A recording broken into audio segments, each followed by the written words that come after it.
What is the terrifying secret of the Chessman Park House? Who was that child locked in the attic? And who wants to play ball? These and other questions will be answered in this week's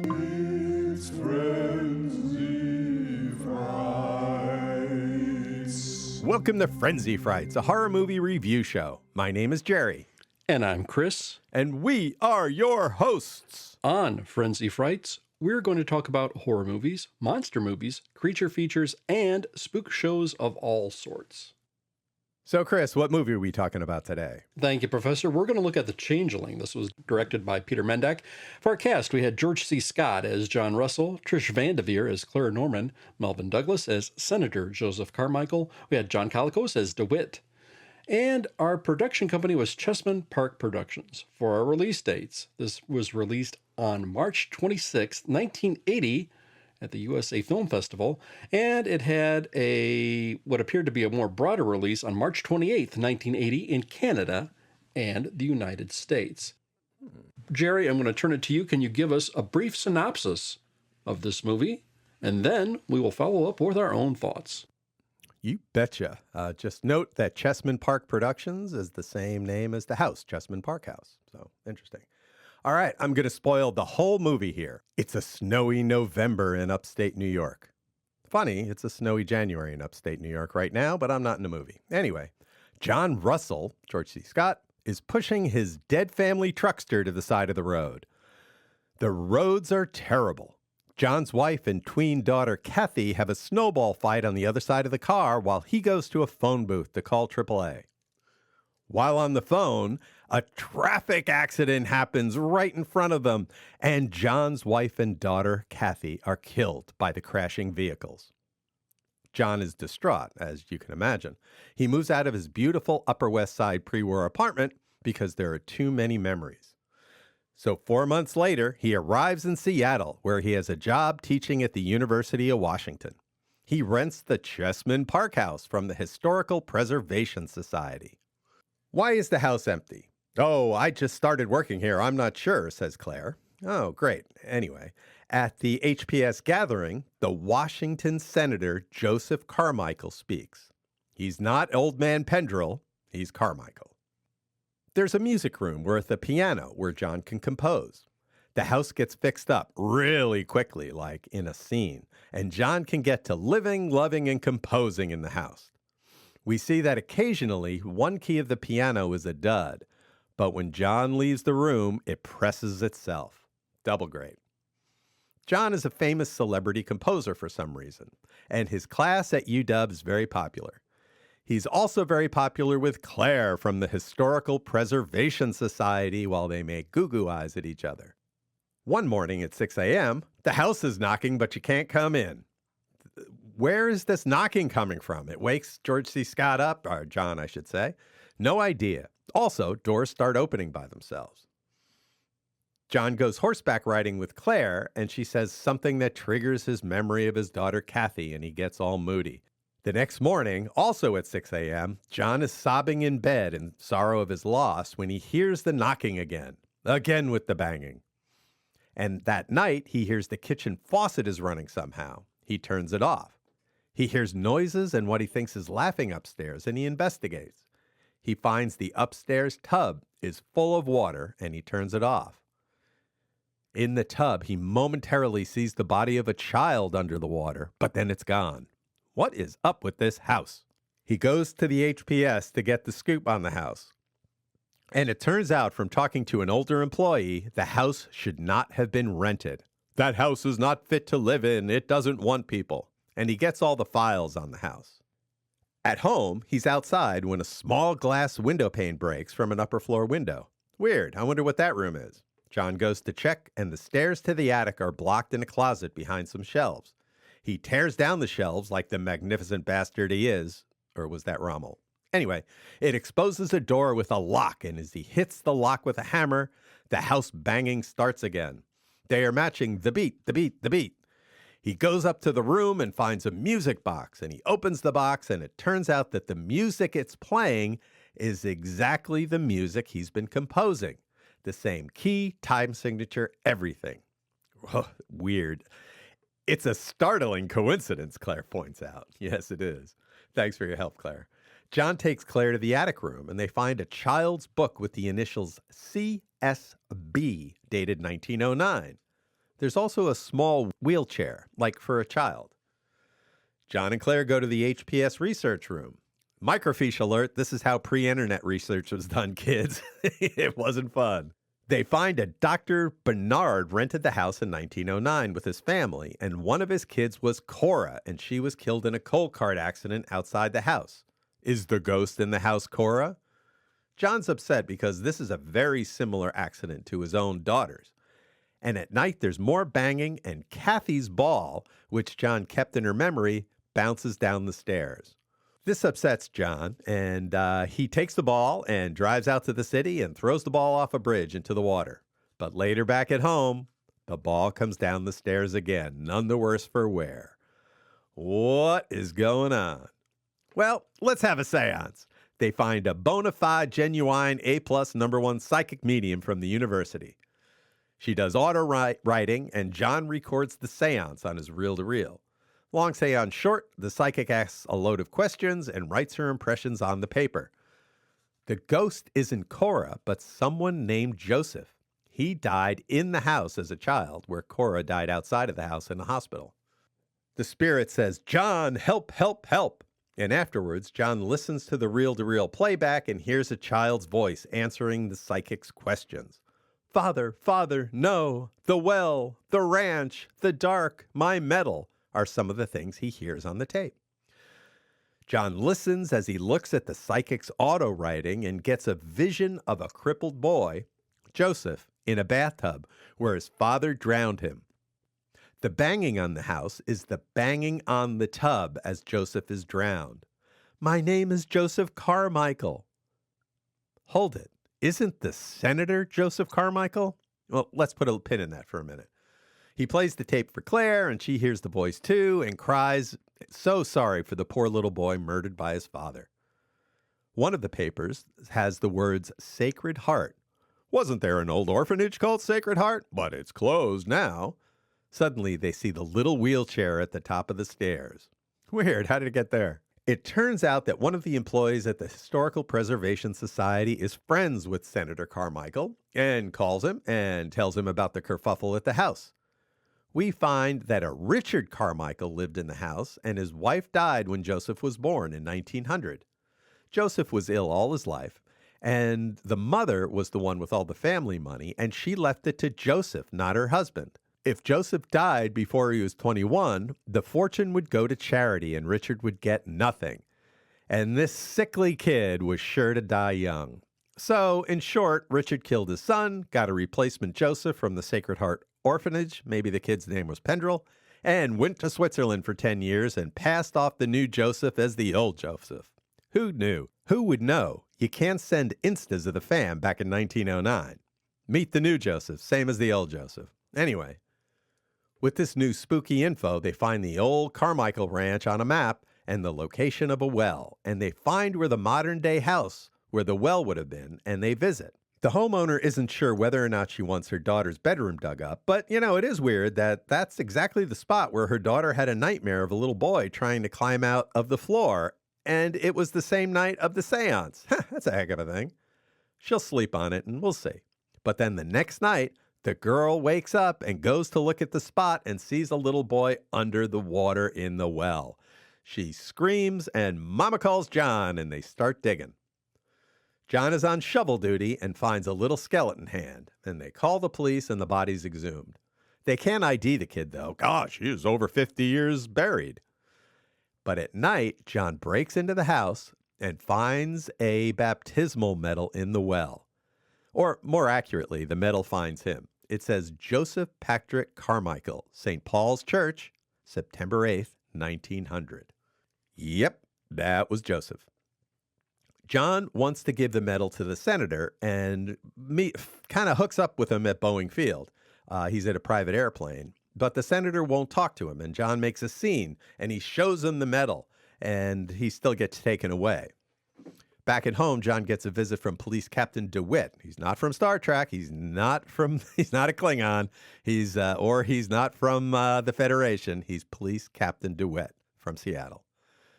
The senator wants his medal back and thinks he's being blackmailed. DeWitt threatens John and leaves. John and Claire, turns out, lose their jobs due to the senator's influence. But after DeWitt leaves, John gets a vision of him behind broken glass. The phone rings. It's Claire with the news that DeWitt is dead in his car, just like in the vision. The senator finally invites John to his mansion. John tells the story, and the senator is upset and acts aggressively to the idea that his father, so-called father, was a child murderer. John leaves the medal with him. He goes home, but Claire arrived first, and the door opens to let her in. She goes through the house looking for John, goes to the attic room, sees the kitty wheelchair, and it chases her through the house. John arrives as she's tumbling down the stairs, but she's okay. You know, no one ever exorcised the ghost by dying for his investigation. He won it by making the other poor dumb bastard die for his investigation. No, wrong movie. Anyway, just wait, it's coming. The house starts to shimmy and shake and catch fire like Manderley. Meanwhile, the senator gets a visit from Joseph at his mansion. But in the burning house, John sees the senator climb the steps. As the senator's mansion, the senator is in a trance, shaking. John evades a falling chandelier and gets out of the house. The senator, or at least the spirit of the senator, goes to the attic room, and he has the vision of the real Joseph being murdered by his father. In the mansion office, the senator falls down dead. The house explodes. Joseph presumably feels better. In the burnt rubble, we see the music box, the little wheelchair, and the credits. The end. All right, Chris, well, tell us a little bit about this movie. Thanks, Prof. Well, we're talking about The Changeling. This is not to be confused with the title of a Star Trek episode or the once used name of a Teen Titans character. For our cast, please know that everyone is distinguished, and they all have a long list of credits. These are just the broad brushstrokes. George C. Scott won an Oscar for Patton, and he has 2 Emmys and 5 Tonys. He was also in Dr. Strangelove, Firestarter, and The Exorcist 3 for other horror movies. Scott died in 1999 at age 71. Trish Vanderveer was George C. Scott's husband during the time of this filming. They appeared together in 5 films. Vanderveer also appeared in the horror movie The Hearse. She is still alive at age 84 at the time of this recording. Melvin Douglas was someone we talked about when we covered The Old Dark House. 2-time Oscar winner, Emmy and Tony winner, John Calicos. Prof, great humor sprinkled throughout through this. Yes, he played Commander Kor in the Star Trek episode Errand of Mercy, and he suggested the Genghis Khan look for his character. He was in 5 episodes of Mission Impossible, 7 episodes of Mannix, and he played Manco Cassadine in Battlestar Galactica. Joshua Jackson, who was in Dawson's Creek, appeared in this film. This was his film debut, only at 7 months old. He was the son of one of the ADs on the production. The Changeling largely received favorable critical reviews. It was an early Canadian-produced film to have major success internationally. The film won 8 inaugural Genie Awards. Those were from Canada, including Best Motion Picture, and was nominated for 2 Saturn Awards. It's considered a cult film and one of the most influential Canadian films of all time. The screenplay for The Changeling is based upon events that happened to playwright Russell Hunter, who claimed to have experienced while he was living in the Henry Treat Rogers Mansion in Chessman Park neighborhood of Denver, Colorado in the late 1960s. Hunter served as a co-writer of the film. Principal photography for this film began in December of 1978, largely in Vancouver, British Columbia, with additional location shooting in Seattle. The Changeling ranked number 54 on Bravo's 100 Scariest Movie Series. Director Martin Scorsese placed The Changeling on his list of the 11 scariest horror films of all time. In a list compiled by Esquire in 2024, it was ranked 29th as the greatest horror film in the 80s. The house seen in the movie in real life doesn't exist. Never actually did exist. The filmmakers could not find a suitable mansion to use in the film, so for the cost of around $200,000 back then, the production had a Victorian Gothic mansion facade attached to the front of a much more modern dwelling on a Vancouver street. The construction was used in the filming for all the exteriors in the movie's Carmichael Mansion. The interiors of the haunted house were an elaborate group of interconnecting sets built in a film studio in Vancouver. Well, Prof, it's the time of the podcast where we're just going to give our initial reactions. So I'll start with you. What were your initial reactions when you were watching The Changeling? Okay, I have a lot of terrible reactions, but I own a brown corduroy jacket just like George C. Scott has, but not with the elbow patches. So I really like that. And that herringbone three-piece suit he wears, chef's kiss. I love that. So there were a couple of squares here. So they, at the beginning, when he was living in New York, when George C. Scott's character was living in New York, John, he was visiting, he's a composer, and he was visiting Lincoln Center. So there was that square where Lincoln Center is. Then later, I forgot, he moved to Seattle, but that was pretty quick. That whole move was very fast. And he was at another square. Now, that square that he was in Seattle, that's University of Washington Square. I've been there. I've been to that place. I lived in Seattle. And that's how University of Washington looked. I thought at first, there's also a similar square on the Columbia campus that at first, because of the Lincoln Center thing, I was like, oh, now they're in Columbia. But no, it's University of Washington. I find it interesting that this marks high on scary movies. I didn't think this was particularly terrifying.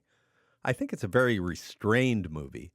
And it's similar in tone to me to The Dead Zone. Not the cinematography, but that kind of ever-present sadness that kind of looms over the main character. The Historical Preservation Society, every time they said it, I couldn't stop thinking about the Rachel Kansas Psychic Occult Society from The Ghost and Mr. Chicken. Every single time I was like, oh boy. And I also like how John's composing, when he's composing that lullaby from the music box. It's part of the soundtrack, and it's really interesting how he's playing this beautiful kind of lullaby thing, and something scary is happening. It's like something is coming down the stairs. It's very, very compelling, very in contrast to, what is about to happen. One thing I love about this movie is Melvin Douglas is in it. I think he's fantastic. He plays the senator here in 1980 versus Melvin Douglas as Pendrell in 1932 in The Old Dark House. Same guy. And you can see, if you've seen the movie Being There, you can be like, oh, yeah, I know that guy. He played the old man in Being There. Yep, that's Melvin Douglas, all right. He's, I think, the father or the uncle of Ileana Douglas, the actress. And one last thing, I really wish they learned to light George C. Scott without making it look like he has a giant whitehead zit on the end of his nose. That happened like 5 different times. And I was like, is he okay? Maybe you should be eating should have a salad periodically. So, Chris, what are some of your initial reactions of The Changeling? Thanks, Prof. I knew I was in for something that was going to be at least be halfway decent, because this is a 70s horror movie. And when we see the fonts of the credits, George C. Scott in this blood red, and the way the font is set up, and we get the ongoing fonts. This is a 70s horror movie font. I can't describe it really. You'll have to see it for yourself. And it seems iconic that every type of horror movie from this time frame has this kind of unique font to it, that this is a horror movie. It was really effective. Prof, you touched upon it, and I'm glad you did. There was a lot of geographic staging in this, if you will. I thought it was really well crafted as a film. Mm-hmm. There were so many scenes where I think the director Zendak was really focused on showing, okay, this is the location we're in. I like how he shot the opening snow, which was in upstate New York, purportedly, the scene and the little icon graphic there. And it looked like a picture postcard with how it was done. But when we're going from Seattle to wherever, it seems like he had a point of really making these buildings the focal point. There was a scene where the senator's going to his office, and he's on the top floor of a building, and the window's open, and we have to have the iconic shot of the Space Needle in the background to let us know we're in Seattle. I like the subtleness that he's giving us there with all of these things, and I really thought it was unique. We had something that looked like a Flatiron building in one city. There was one city where, one scene where Scott and Vanderveer were like on this balcony, and it was upstairs on a second level of a building, and they staged it as if this was like a panoramic postcard. I mean, just to capture the shot and show us all this city background, so unique, and I like how it was crafted in that sense. Really, really good shot there. Prof, I also thought there were some shots, though, that were almost a little overdone and perhaps shots to excess. There was a scene where George C. Scott enters the room, and he's this conductor, and he's playing a piece of music, and he kind of comments that, I think there was only supposed to be 30 people here. But we see this college lecture hall is crammed to the gills. In fact, there are so many students even perched on the stairs. I mean, how many extras did you need in this scene to really sell it? I thought this was kind of overdone. To George C. Scott's credit, one omission of the trivia I left out is that he actually learned the pieces of music that he had to play. So he didn't want to fake it. So that was really, really good. But yeah, you have so many students sitting. I don't need this. There was probably at least 200 kids there. Hey, you only needed 100, and I would have been sold that this place was full. But I mean, we really had this place filled to the rafters in the lecture hall, and I thought that was good. There was another scene where he has a class of about 4 students playing string instruments. A couple are playing bass, a violin, and he's playing the piano. And it was like, wow, I don't know if this scene was superfluous or not, but they threw it in there just to show them that he was this accomplished musician, and he was really, really good at what he was doing. And he comments on the students, well, this was good. We kind of lagged at the end, and he kind of throws the female student under the bus saying she was off here, which I thought, come on, really? You didn't have to do that. But I mean, I don't know why we needed that scene, but these were masterful musicians, these college kids. I thought they were outstanding. Yep. I don't know if we needed the scene in the film, but it really sold it, and it was there. And we had the scenes with the Learjets. Now, let's say, for example, let's use a Learjet in a movie. We see them coming in and out of the Learjet, and we actually even see it taking off. I don't know if we needed to see a few seconds of the Learjet taking off. We see it in the air where the senator has to make a comment, but we were lingering on this Learjet. Now, let's say if we use this Learjet in Casino, it's only on the runway. I mean, we get it. They're coming in and out, and that's it. But no, they show us so much here. There's another scene where they're sawing the floor of the home, trying to get to the bottom of the well, and he's going down in the well. And another movie would have maybe just not shown them sawing the floor, but having the floor already removed. Oh, no, not here. We're going to actually show the guy.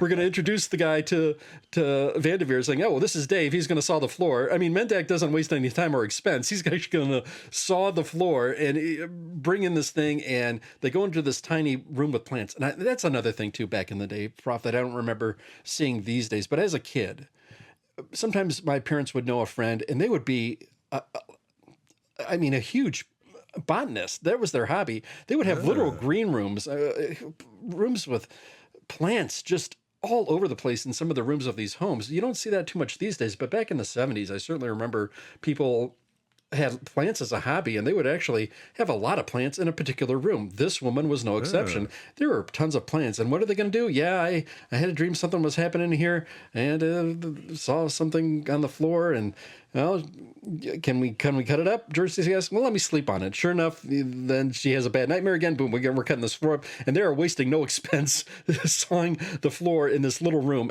We get it. You didn't have to go to all this trouble to show that scene, but they really, really did a fine job of just immersing us in all of these little details that they did. My gosh, really, really going overboard almost to an extent. Prof, I thought this was somewhat of, I don't know how to put it.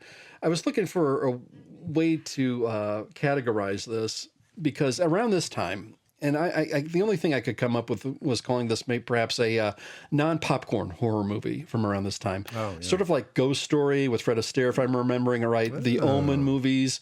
These were like, when I was a kid, we got HBO, and here's all these rated R movies that I have access to. Shouldn't have perhaps seen them, but I did. And I thought, wow, if I'm going to catch a lot of gore, I'm going to catch a lot of creeps.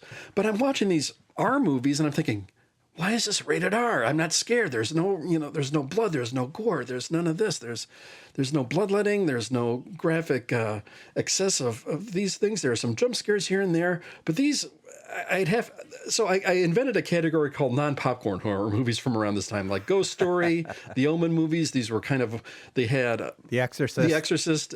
You had Linda Blair's spouting out the vomit and everything. So I'm not sure, that'd be kind of fringe, but they typically would have older cast people, not necessarily a young hip actor, but they'd have an older seasoned veteran actor like Melvin Douglas or Fred Astaire in Ghost Story. And here we got George C. Scott. These are like older dudes, who are confronting anything. We don't have anybody younger than 50, let's say. I mean, these are really older people. And I thought, okay, there's got to be something of a one-off category in calling this like a non-popcorn horror movie, if you will. And I thought it worked, but I don't know necessarily why it was rated R per se. But Prof, I'm getting ahead of myself, and I'm kind of rambling here, so I'll stop. Here's the part of the show where we're going to talk about our favorite moments of this movie. And Prof, I'll yield the floor to you. All right. So I really like the part where, through much of this movie, George C. Scott is very restrained. He's, he's sorrowful about his loss of his family, and he's very internal. But there are a couple of times when he kind of loses his stuff. And those times, they're so impactful in this. One of them is when he's tearing apart the closet shelves. He's, struggling with it, and then he starts pulling it down and, really tearing stuff apart. I'm sure this is against his lease. He's not allowed to be doing this. But he's gets himself really upset. And as he's hitting using the hammer to hit the lock, he's just all wound up and just crazed. And then there's the other scene where he's, in bed in the morning at 6 a.m., and he's just crying. He just misses his wife and daughter. And then he hears the noise, the banging or whatever, and he's just, what? What is that? After we've just recently seen The Innocents, and we had a conversation as to whether, this all of this plot was just in the mind of the housekeeper or the nanny. And I first was starting that too. I was looking at this movie and I'm like, is this because of his loss? Is he bringing all this stuff into the house and it's not really there? But then Claire hears the voice too. Other people start interacting with the stuff.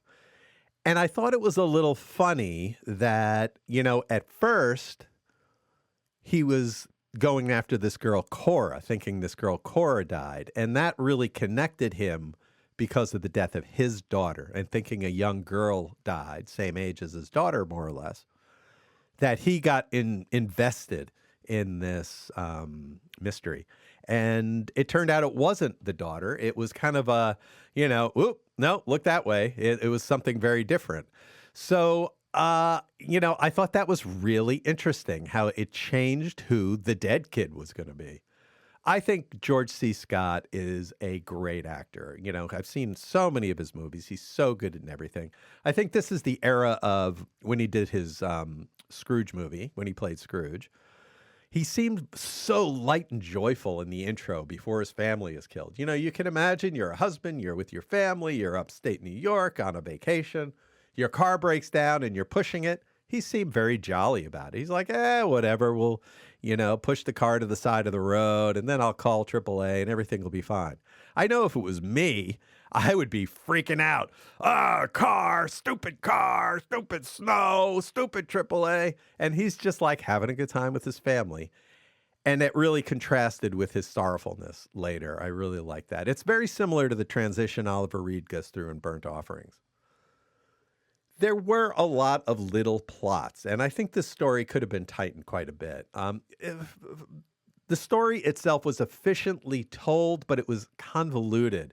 The whole thing with the senator and the way they played the senator, they could have made Melvin Douglas more of a sympathetic character, but they decided to make him evil, kind of a bad guy, protecting his legacy, protecting his fortune, even though he really didn't deserve it. And I think that this movie could have been about 15 minutes shorter, I think, and it would have been better if they had just kind of cleaned up the plot a little bit, tied it together. So those are some of my thoughts. Chris, how about you? What are some of your favorite movie moments? Thanks, Prof. I already talked about the plant room in the lady's house. I'll move off of that. Prof, yeah, like you, I really like George C. Scott's presence and his performance in this. There were so many tender moments. He was an accomplished person, but he was also a family man, first and foremost. And we got that in the opening scene. And I'm so glad that they established that, because you could see that he genuinely wept for his wife and the loss of his child. And there was a moment in here where he thought for a moment his daughter was still alive, or he had a moment where, she was still around. And I'm so glad that they included that was still an impact of this, and a scene where he openly wept and cried at night in bed. And I thought that was very, very effectively done. And it really established the character still lingering and still holding on to those key pieces in his life. That was really great.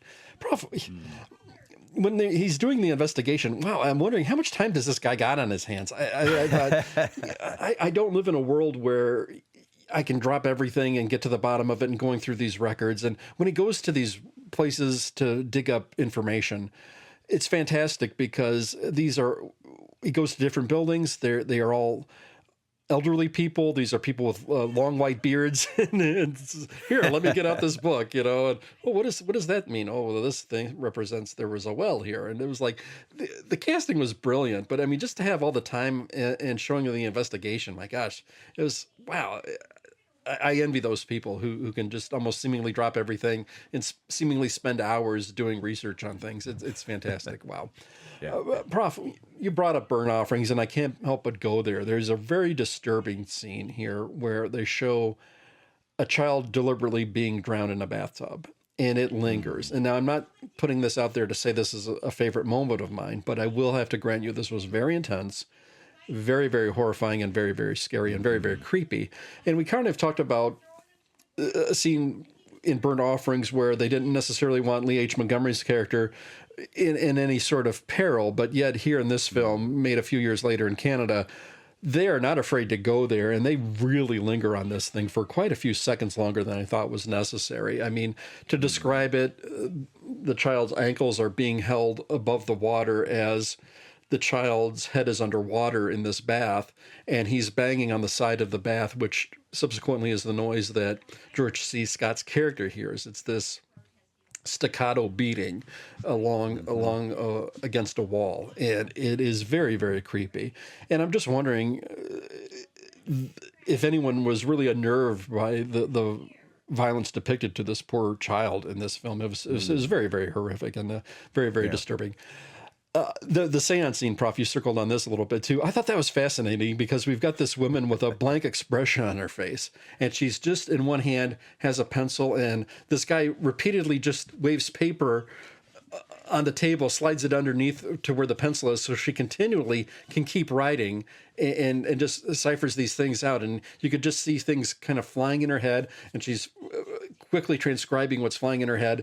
And all the while, there's this older guy, and he's got a huge stack of paper with him. And thank goodness he does, because he's just shoving it under the woman's hand as she's continually writing. And I thought that seance scene was brilliantly executed. Prof, you could have fooled me. I thought this was an actual house, and I thought the look of it was really, really great. And as a kid, with my exposure to only going to homes with, say, a ranch style in Memphis, or seeing the split levels in Detroit with two residences, my exposure to some homes was limited until I went to some parts of Wisconsin or some other older parts of Memphis, where some friends of the family had these nicer two-story houses with all these multi-layers, and I was just fascinated with the look of this house. And props to the prop people or whoever put this thing together. They really, really did an effective job with it. Yeah. Prof, when I was doing research for this, I stumbled upon things in only Wikipedia and IMDb, and Roger Ebert commented on this one. His review was a little more mixed, and he said, quote, "If it only took craftsmanship to make a haunted house movie, The Changeling would be a great one. It has all the technical requirements, beginning with the haunted house itself. The film has some interesting ideas, but it doesn't have any of the seeky sense of awful things about to happen. George C. Scott makes the hero so rational, normal, and self-possessed that we never feel he's in real danger. We go through the movie with too much confidence," end quote. And Prof, I see Ebert's point with respect to the craftsmanship of the haunted house and the craftsmanship of making the movie. It really has a good technical stuff here with the way the things are shot, but I don't know if I totally agree with him, though, with respect to George C. Scott's character seeming so rational throughout the movie. I think there's moments where he is conflicted, and I can kind of see this when we see Peter Cushing in a movie when he's playing Van Helsing. He's very confident when he wants to go confront Christopher Lee all the time. You just don't think anything bad is going to happen to Cushing when he's up against Christopher Lee. But when you see George C. Scott versus this house and trying to get to the bottom of these things, I'm kind of seeing his point, but I don't know if I totally agree with him entirely. Prof, we both love Melvin Douglas. I thought he was outstanding in this with what little he had to do. I have to say it, he's aged. He almost didn't look recognizable to me, but nonetheless, it was a great performance by Melvin Douglas. Wish we saw He was a in little Ghost more Story too. Yes, correct. And I hope that's something we will talk about because Ghost Story, I think, was his last film. One of the things, though, I thought was really telling, and maybe this is the 70s with the way the political temperature was at the time. It was so interesting to me when George C. Scott is just trying to have just a moment of time with Melvin Douglas's character, the senator. And what does he think he's there for? But the first thing that Douglas comes to mind is, this is for blackmail. This is like his political career to be undone. And for, because he was just clinging to his political power, being this senator, and that's all he really cared about. And I thought, well, maybe this was kind of telling for its time a little bit there with respect to this, because he initially thought this was a blackmail thing, is how dare you come to this? And George C. Scott's like, no, I want to get to the bottom of this ghost story. I don't care about taking you down politically. That's not what I'm here for. But that's what he thought. So I thought that was a little interesting nuance to that film, and I think maybe it was reflective at the time. I'm not sure. The other thing I was not sure about was the Changeling, the title itself, and one of the things that's a little bit bugaboo with me when we talked about burnt offerings, and Billy D kind of echoed my sentiment, though. If you saw a movie in the listing, you'd have to really sell it with a great commercial. But if you saw a listing for The Changeling, rated R, and what am I watching? I don't know what this is about. Could it have worked better or been? This was successful. It was moderately successful. This is a Canadian produced film. More good reviews than bad. Did well at the box office, but I'm wondering if the title maybe wasn't the best title for the film, and I'll just leave it there. So, yeah, I'll follow on that. I agree with you. The Changeling. Melvin Douglas here, the senator, is the title character, right? He is the changeling, right? What a changeling is in mythology is when a baby is born. Sometimes the fairy folk, will come and swap that baby out and put one of their own babies in place, and that's called a changeling. And so it's like a mythological creature that has taken the place of a human. That's not exactly what happens here. This isn't, this is a ghost story. It's really about the original child that was disappeared. That's really would be a better title somehow, like to refer to that title or the loss. I think you're expecting, when I hear the Changeling, I'm expecting to see somebody who's really got a magical background, right? He's really an elf or really some kind of weird creature, not just like a senator who was an orphan. So, yeah, I think that was not the best title in the world. I agree. So this movie has kind of two parts. There's the ghost story part, and there's the detective story part. And I think you mentioned that as you were talking about some of the reviews of this. George C. Scott is doing a lot of detective hunting and microfiche looking. There's clues, seances, archives, recordings, and I think it helps keep the audience engaged without having a bloody mess and violence, but rather, the scary stuff is like a ball coming down the steps like a slinky. What do you think about that? Do you think, this movie wasn't terribly scary to me. There were a couple of creepy moments, but overall, this wasn't a scary, scary horror movie. I think it was much more interesting as a detective show and detective movie, and I think that kind of glued it all together. What do you think about that, about the scariness versus just the mystery of what's going on in this house? Thanks, Prof. I think the movie had to give us a couple requisite little jump scare moments, and for what they were there, they were good. But I like how you circled back to the detective story aspect. And then when you talked about him looking at the microfiche and everything else like that, I couldn't help but think of All the President's Men, again, another movie from the 70s where we're kind of going and we're immersed in the characters' search for the truth and the background of this. And I couldn't help but notice comparisons with that and the library scenes and looking at these antiquated machinery to look up old stories there. And I thought it was so cool that he could find things at his fingertips from a story from 1909. How cool was that? And just feeling, it's like, all of a sudden there's the big reveals. Look at this. Look at that. He can notice the connection there. And I love that he wouldn't let go of it, just like Woodward and Bernstein wouldn't let go of it. Yeah, he just wanted to get to the bottom of this thing because he knew, he was convinced, he had the conviction that he knew something was there, something happened in this, and he was going to do whatever he could, stop the world and time itself to get to the bottom of this. And I really have to applaud it for that. And Prof, I applaud you for bringing that up and making the compare and contrast to this, because I totally think this was something of an effective detective story. There we go. Yeah. Well, I'm going to applaud you right back for your insight that this is, the reason that this senator was a bad guy was really of the time. It's that 70s, all the president's men. Let's get those politicians who are messing around. And I think this movie definitely is a recipient of that kind of vibe. I hadn't thought about that. That was a great point. Another thing that we both touched on, we both talked about the seance scene. We've seen a couple of our recent movies that we've covered for the podcast, The Haunting and The Legend of Hell House, and they both had, seance scenes. And I think here it was a little different because we had the automatic writing. We had a lot of intensity, but we didn't have and I think we had a glass break, but I don't think we had the house shaking and, terrible, terrible things happening, bodies being exposed behind walls, stuff like that. I think this was very tame, but still very interesting. Do you have any kind of thoughts about this seance versus the other two we've seen recently? One thing that I enjoyed with this, or for what it's worth, maybe didn't like, but we didn't have the initial setup with respect to the seance. We didn't have let's introduce the people that are here. Let's begin. Let's all seated. No, we're in medias res with the seance occurring already in progress here.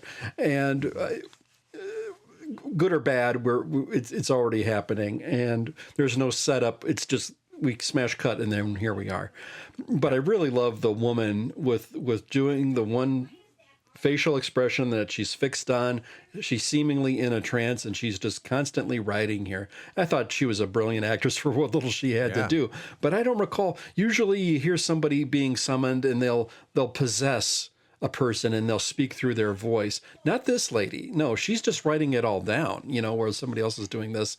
And I like that they had one of those antiquated tape recorders there, putting all things down on that means with respect to that, because video camera, VHS, and all those camcorders weren't a thing back when this was shot. This was not quite there yet. Just on the front, just right there. Well, you could have, but it would have been very, very expensive. I think they did have some type of cameras, and you could have done something in 8mm perhaps. But this wasn't film, but they had a tape recording and stuff like that. So I thought the really effective things was that automatic writing, and that she was just doing it, just writing, pencil, pencil, pencil. Some of the scrawls she made didn't make any sense. They were gibberish. But here and there, it was like George C. Scott had to put together like a puzzle, oh, here's a word here, here's a word there, then he's putting it all together. Right. I don't know how many reams of paper they wasted, but to go through just to get some offerings here. But I thought that was very cleverly done. What were your thoughts with the seance scene, Prof? Well, one thing that I found very interesting is that we went into the seance scene thinking we were looking for Cora, but we come out of the seance scene realizing we have found Joseph, and we've entangled the senator into all of that. And I thought that was kind of interesting. And I think that's a little bit of one of the maybe this movie's a little too long issues. Not the seance scene itself. That was awesome. But the fact that we've kind of changed ghost horses, right? We're not going after this little girl hit by a coal truck that we went to get all that microfiche about. We're talking about this other kid. I love the automatic writing thing. I was watching, her writing and thinking, oh, pull the paper now and pull the paper now, just like when she's filled up the page. And it was just like seeing the technique was very, very cool. Seeing things shake a little bit on the table and whatnot. I really liked all that. I thought this was an effective seance scene. And then we get a replay of it as we listen to the reel-to-reel tape of it. I thought that was really cool. And I think in the other movies, seances were used to scare you and provide, move the ghost narrative forward. But in this movie, the seance was used to move the detective narrative forward. And I thought that was really, really cool. All right. In all of these haunted house movies, we are comparing the houses. So this is the Chessman Park house. And we've recently seen the Belasco house from The Legend of Hill House, the Allerdyne house from Burnt Offerings, and Hill House from The Haunting. Here, we have a real ghost, not just somebody freaking out, not murderous except to his one enemy, the senator who took his place. He's not evil. He's just a scared, betrayed kid. And so I think that the house, it was mentioned that this isn't a terribly scary movie. I don't think this kid is trying to kill anybody. I think he's just trying to get people's attention. He's looking, and he's got John, who now has this connection because of his daughter, and he goes and kind of saves the day. That's, I think, the difference in the ghost in this house versus some of the other houses. What do you think, Chris? Yeah, Prof, I think it's a good point. And I think it's ironically in Burnt Offerings, it's called Burnt Offerings, yet the house doesn't burn down at the end of the movie. Whereas all the other movies, seemingly, I think most, if not all of them, burned down, or there was a fire of some kind and stuff like that. Yeah, Prof, real ghost, and not malicious, not evil, as you say. And I think that's a great distinction. And I really like how you cleverly put that all together there. Yeah, I echo most sentiments exactly. Before I forget, one of the things I should have said on the onset was that this particular film, The Changeling, appears to be available on YouTube. I saw it on Tubi, but those are the platforms where you can catch The Changeling. I paid $4 on Amazon Prime. Ah, okay. All right. Yep. So there it is. All right, Chris. Do you want to try to rate or rank this movie in any way? Prof, I'll start with the cons first. There were times where I couldn't follow the film for whatever reason. I got lost here and there. Certainly no fault of the actors. I thought the actors were outstanding. And I really love when a couple gets to work on a project. I think I'm more invested into seeing them play off of each other. And I think it's fun to watch them act and play off each other in those scenes. And thank goodness that I don't know if George C. Scott had the clout to champion and try to get Vanderveer in the movie, but nonetheless, I think she holds her own against the great George C. Scott, and it was good. Sometimes I think I almost, once I saw it was George C. Scott, I said, well, this movie can be no less than a C just by his presence alone. And I think there I was when I saw the opening, and then when I saw the end. Yeah, it's certainly at least an average film. But I think the way it was shot, and again, I really have to apply the technical craft to it. I am going to award a few more points to how Peter Mendick did this, and I really like the way it was directed. But again, I was bored and confused in some places, but then again, Mendick just goes over the top with, hey, let's cram all these college kids in here. Let's do this. Let's show that Learjet off the ground. If I got a Learjet in this movie, I'm going to use it. So, he doesn't waste any, things like that. So I like it. I have to go at least maybe 7.8, 7.9, 8. So I will say probably, B minus. I mean, this is not the greatest thing I've ever seen. I wasn't scared for an rated R movie. I think I would have expected more if I was a 13-year-old watching this, seeing a R-rated horror movie. Hey, creep me out. But this is the cast carrying this a little bit. We've got some Peter of notoriety. We've got the writing carrying this. This is the thing that's going to sell the movie, and I really didn't appreciate it until I was a much older age than I say I was when 13. I think there's a different scale for me reviewing this as a 13-year-old kid when this was there versus as an adult and appreciating it much, much more. So I'll probably say this is, I'll go 7.9. I'll split the difference, and I'll probably say this is somewhere around like a B minus movie if I was to give it a letter grade. I enjoyed it. It was worth a one watch, but I don't think this was my all-time favorite movie, but I can certainly appreciate it for what it was, and it's something of its time, a pre-19 1980 type of movie with a horror going there, and a fantastic cast, a fantastic cast. Yeah. Prof, is there any way you could possibly assess or assign a number, numeric or letter grade to this? And what were your overall final thoughts of this film? I think this was a good film. I pretty much agree with your assessment. I really like George C. Scott as an actor. I think here he is kind of the only actor. And, you know, even though he's acting here with his wife, I don't really see any deep connection, any big relationship with them two.